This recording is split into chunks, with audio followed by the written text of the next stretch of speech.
it's actually one of God's greatest gifts to us, is because He gave us a brain that is not only capable of learning, but it's capable of healing Mm, at any moment.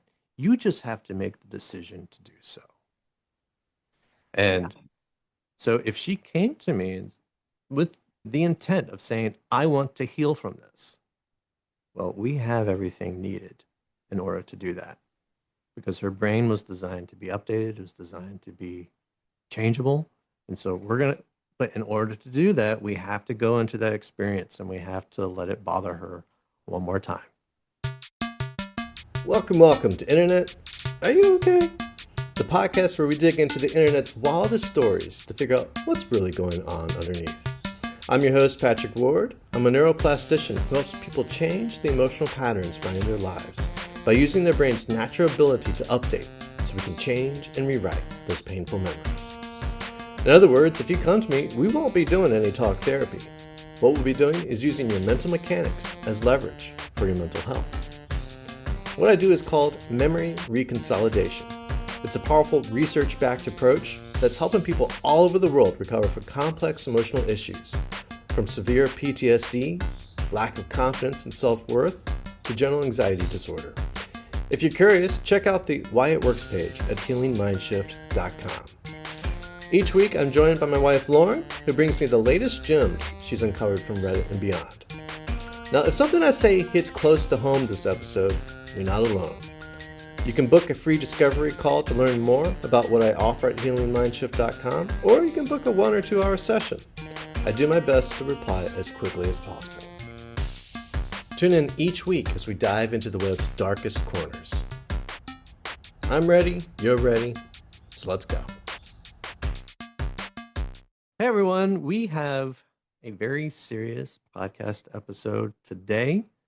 So just be warned, it does involve a woman that was raped who was contemplating suicide. Please know that I did reach out and I did offer to give a free session. I did not hear back from her, but that does not mean anything. Sometimes people post on Reddit when they are at the height of their emotions, things calm down and life moves forward. But again, just be warned, we are talking about some serious things today. This may not be the episode for you. But, if you choose to stay, just be warned. We're going into some dark territory. Yes, our official trigger warnings before I read the Reddit thread are self-harm and suicide, sexual assault. And then just a reminder to anyone in a similar situation, you can always reach out to the suicide hotline. Just dial 988 to get some immediate support if you're feeling in a similar place contemplating self-harm or suicide. Okay, so with that, this was off a Reddit thread, true off my chest. This is a 20-year-old woman. She says, I think I have to die. I don't really know how to do it because I'm scared of the pain, but I can't keep living like this anymore. My boyfriend broke up with me, and I know you're thinking, well, you're young, you'll find love, but it's also how he broke up with me as well. I was sexually assaulted in 2023, and I've been scared of sex ever since, and he broke up with me because I couldn't have sex. I feel like a failure. What other guy will ever want me when I can't do the one thing that like every guy wants? I went through so much pain in this relationship. He was angry and he scared me, and I just wanted to be a good girlfriend and keep things happy so badly, and he still broke up with me anyways. I don't think there's any hope for me. I don't think anyone else will love me. I feel like all of my friends are annoyed by me. My mom hates me. I think everyone will be better off with me, she wrote. I think she meant without me. I've been depressed before, but the pain I'm feeling right now, it's unimaginable. I can't do this. I don't want people to see me. I can't go to work. I don't want to go back to school. I feel constantly embarrassed and ashamed. My life feels ruined. I'm such a burden on everyone. I just want to make their lives easier and stop feeling so much pain. It's like I get sexually assaulted. I go through all this trauma. I have to keep it a secret from basically everyone in my life, but I'm the one being punished for it. Something horrible happens to me and I lose my boyfriend over it. I don't think I'll ever experience love, real love, ever. It's so sad, Patrick. I'm going to let you jump in on this one. Okay, let's go. Go for it. Let's go. Buckle up. All right. Where to start? So she was sexually assaulted in 2023. It's kind of like the big, I feel like that's the big thing standing Yeah. out of all the issues she mentioned. Yeah. All right. So just a quick recap. I know probably said at the beginning of the show notes, I'm a neuroplastician. I'm not a talk therapist. I'm not here to help people accept what happened in their past. I'm actually here to actively change things within the person's mind. If she and I were to work together, we would actively change all aspects of this rape memory so that it's no longer playing in her head. Can I get it to the point where she'll think it never happened? No, I'm not going to be able to do that. But I am going to be able to change what she holds within her and what's playing within her mind 24/7. Mm. That gift is worth more than I could ever truly communicate to anyone. When you can change what a person holds within them, it changes who they think they are. Unfortunately, with this young woman, her rape experience has changed who she thinks she is. And that's the biggest tragedy out of all of this, is that she believes she no longer has any value and she does not see a life worth living anymore. So we need to change that, and we need to change it ASAP. Now, many times when I work with a person, they just come to me and they're like, I have this thing that I do. I don't understand why I react the way that I do. I want to change that. Okay. And so we'll go start digging into their past and we'll start finding the memories that have basically been acting as code for their behavior. For her, we've obviously got this huge experience that happened to her. So right off the bat, I'm not going to go digging, but I will dig eventually because there are things that she said that suggest that there are other traumas affecting her behavior beyond this one. But right off the bat, we're going to work on the rape experience. We're going to get out of her head so that it stops affecting who she thinks she is. It's going to start just being like a story that she read many, many years ago. And it's not going to feel true to her. She'll know it happened. She'll know she experienced it, but it's not going to become a part of her identity. So we're going to work on that first because that's the biggest thing going on within her life. Right. Now, to do that, we're gonna attack all aspects of the memory. We're gonna look at not just the emotions. You know, emotions are a part of a memory, but we're gonna look at the faces people made. We're gonna look at the physical sensations she can recall. We're gonna look at what she thinks that rapist thought of her that night. And we're gonna zoom out and we're gonna look at the scene unfold as if she were a fly on the wall because all of these things act as building blocks to her memory, Mm. and we're gonna attack them one at a time. You know, a thing that I often talk about when I'm kind of explaining what I do is this is gonna sound unrelated, and it is, but it's just a quick aside. Is when Napoleon was doing his thing, he won a lot of battles because instead of just letting his men fire randomly at whatever they wanted, he said, all of you, fire at the left side. Mm. All of you, fire at the center. By having that directed focus on one thing at a time, he destroyed armies because his men had focus and direction. That's what we do when we do memory work. We go after each thing individually and we attack it head on with everything we've got to the point where the memory just doesn't stand a chance. It's not going to stay the same within your mind when we're done with it. Well, let me jump in and piggyback off of what you just said, because I feel like that's a big ask from someone, especially who's been through something so traumatic, to be like, let's relive this event from every single angle we can possibly think of. That sounds like a terrible experience to have to relive it at such in such detail. And I agree So with you. It is what do you it is a terrible experience. yeah, What go ahead. what's worse though Right. Asking me, asking you to do it with me in a session one more time, Yeah. or doing it every day the rest of your life, regardless of whether Yeah. you're asked to or not. And having it pop out of the blue Yeah. when something reminds you of Yeah. it. That's true. She's doing this regardless. This is something that it's like that Clockwork Orange scene when that main character's eyes Oh, are kept open and he has to watch the same things over and over again. yeah. That's what's going on for her. Yeah. She's having to watch this regardless of whether she wants to or not. So do it with me, and let's kick the crap out of it so that it Yeah. stops bothering her, right? Right. That makes sense. But yeah, that's how this process works. Memory reconsolidation requires you to go into the memory and have it bother you. Right.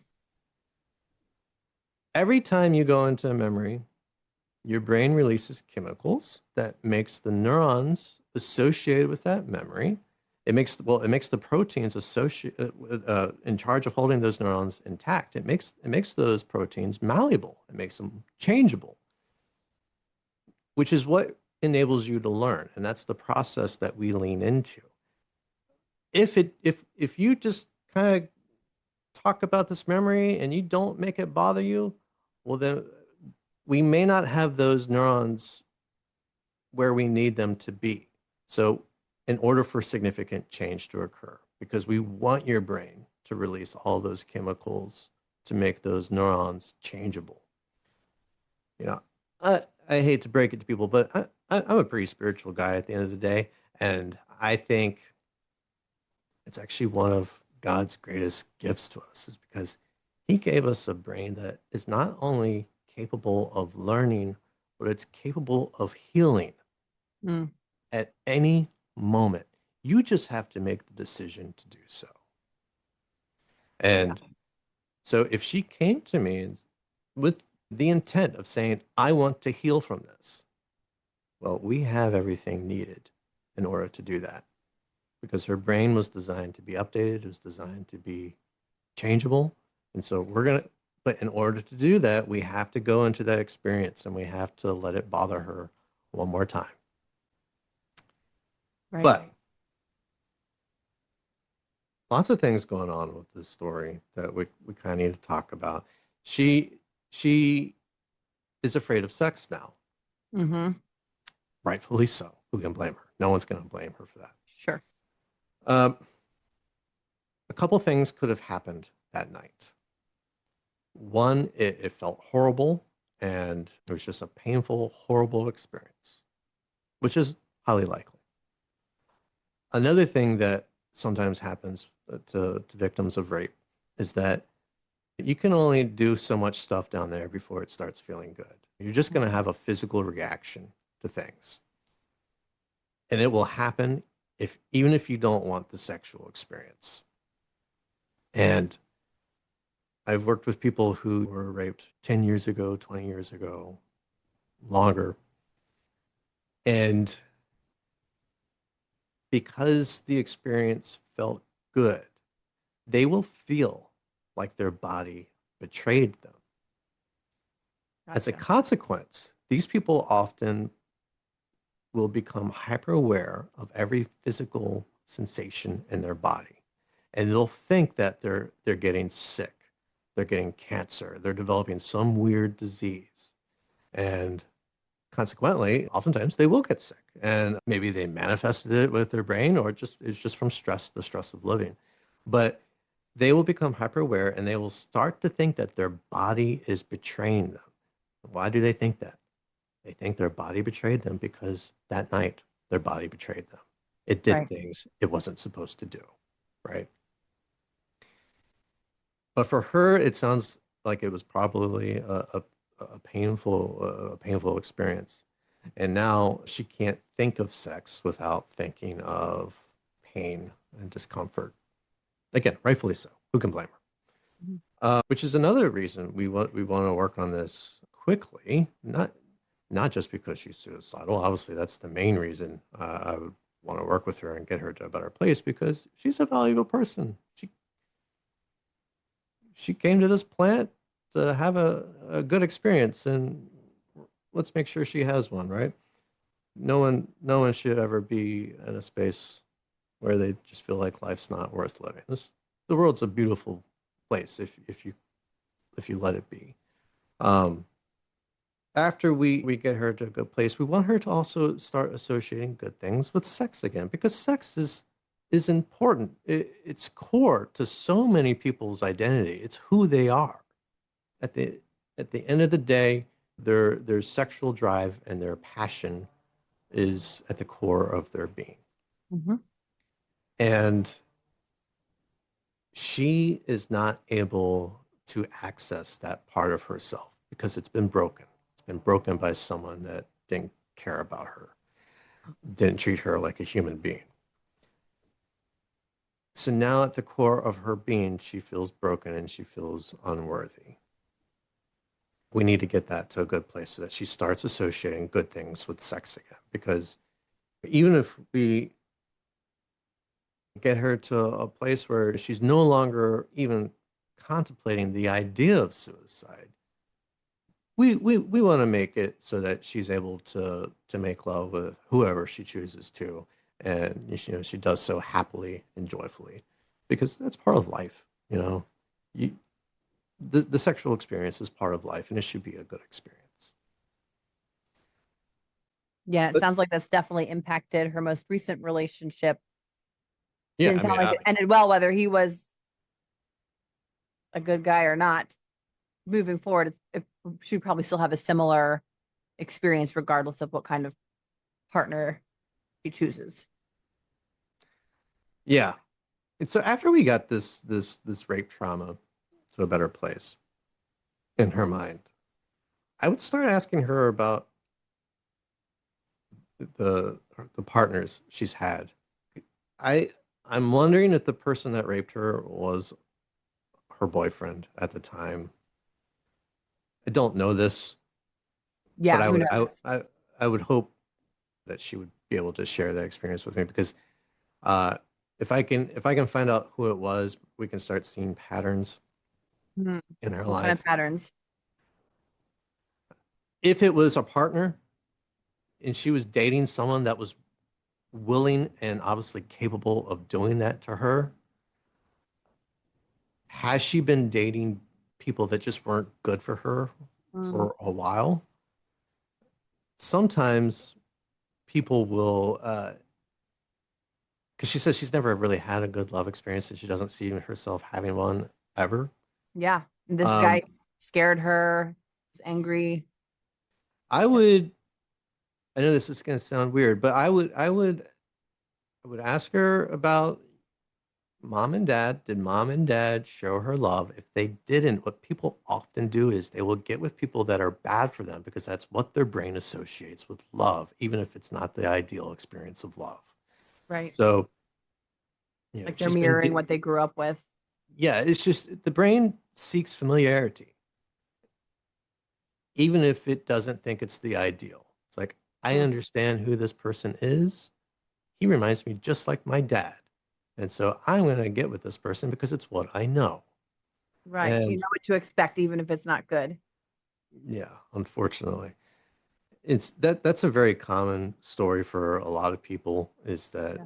they will repeat partners, like they will date the same type of people because it reminds them of mom and dad Right. at a subconscious level. They probably wouldn't say, "Yeah, I'm dating this guy because he's just like my dad." No one would ever say that.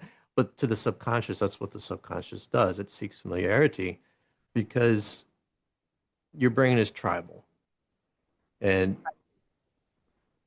you seek people that remind you of your tribe, because that's how you stay safe. You stay safe by staying with the tribe. So I would ask her questions about previous partners she's had, not assuming that she's been raped before, but just kind of to see if I can get an understanding of, like, okay, this is a pattern for you. You've been dating people that don't care about you. Did dad care about you? Mm, This is low on the totem pole. when working with her. The rape experience is the first thing we go after, and we get that to a better place. But after that, we want to kind of make sure that she doesn't date people that are bad for her again. Because there's a lot of people on this planet. You don't have to date people that aren't good for you. You can be highly selective with who you want to be with. And just as long as you know what you want, you can most likely find that person. But I would ask her about previous partners and see what the story is there and possibly do some work with that. She says she's been depressed before. Yeah.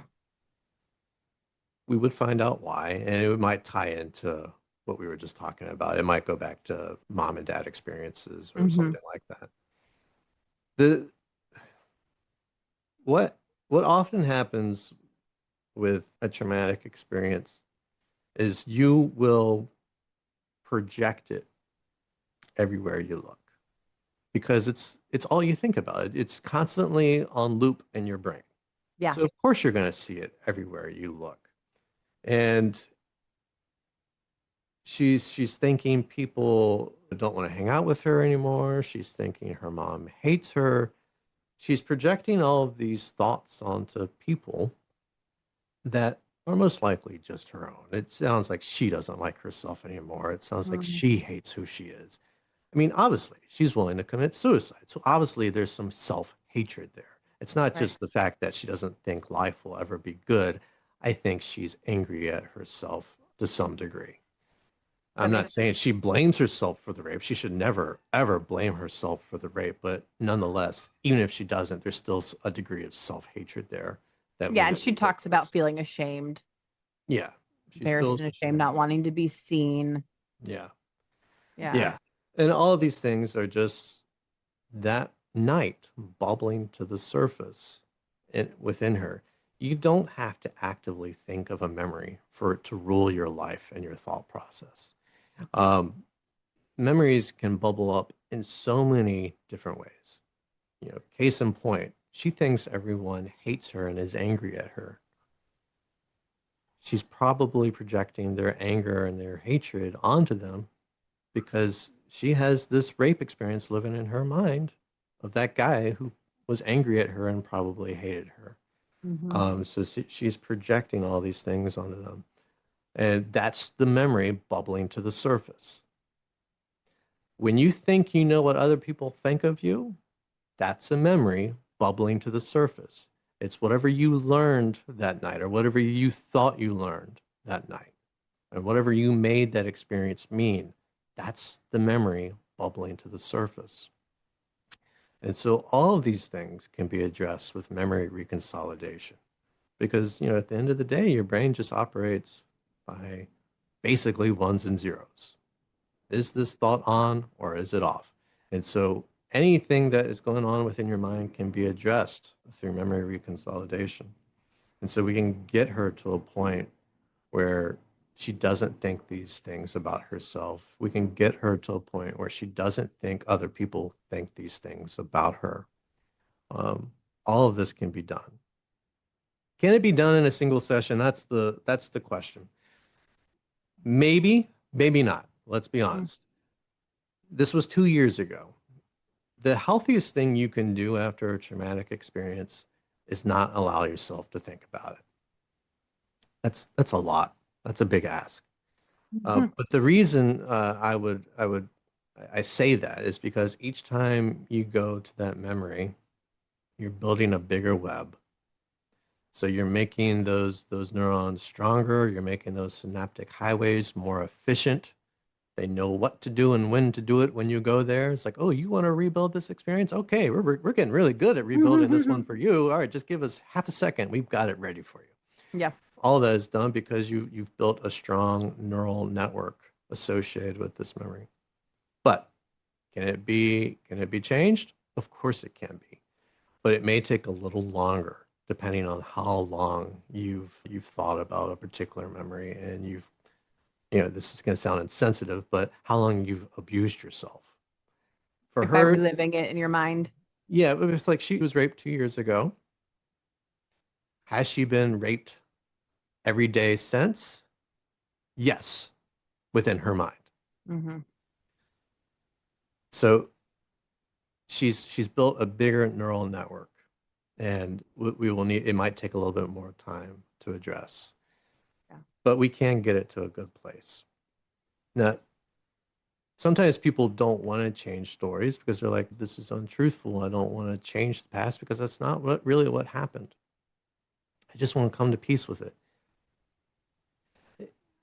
That may be true for a lot of life experiences, but for someone like her, what is she going to understand? What lessons has she learned other than sex is dangerous? I'm of no value.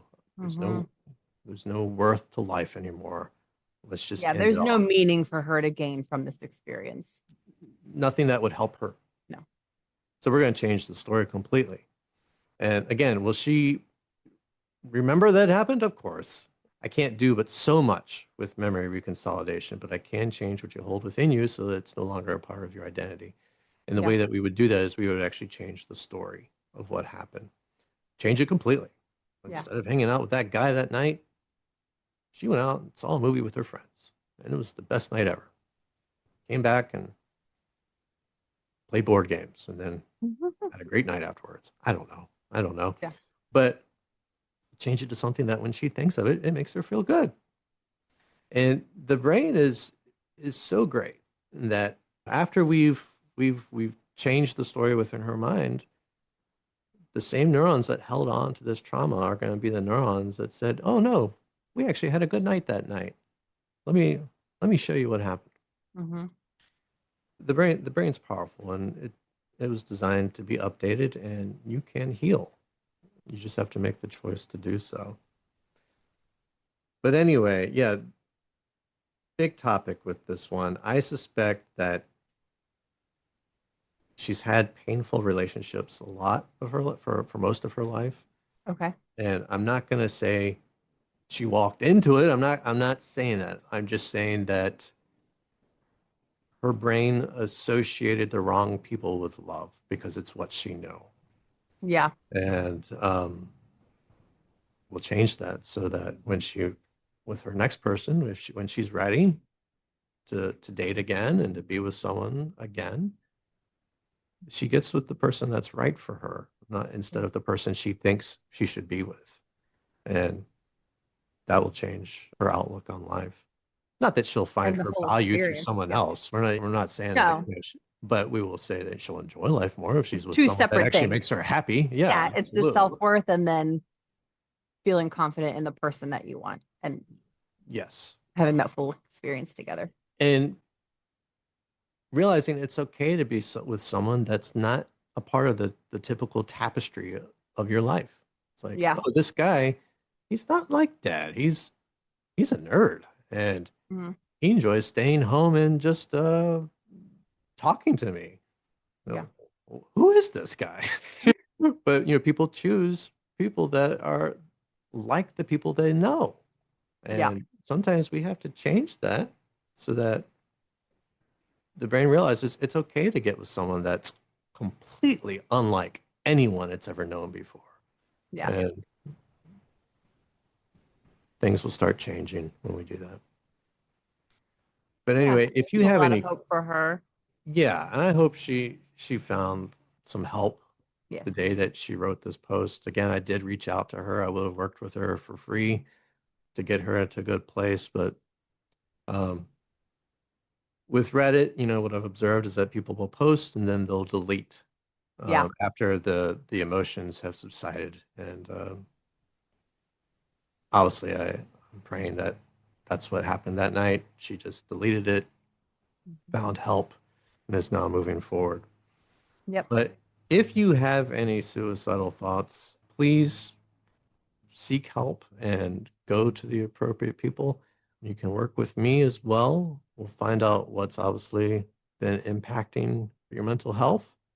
And we're going to get it to a good place so that you're not finding value or you're not getting your value from your life experiences. You're going to realize you're valuable as who you are, regardless of what happened to you. And when you do that, and you realize that your value comes from somewhere deeper, somewhere more sacred than just something that happened to you at one point, you'll start seeing value in life. Anyway, again, reach out if you have any questions. You can find me at Healing Mindshift. My email is patrick@healingmindshift.com. Please reach out to me if you have any questions or you need help.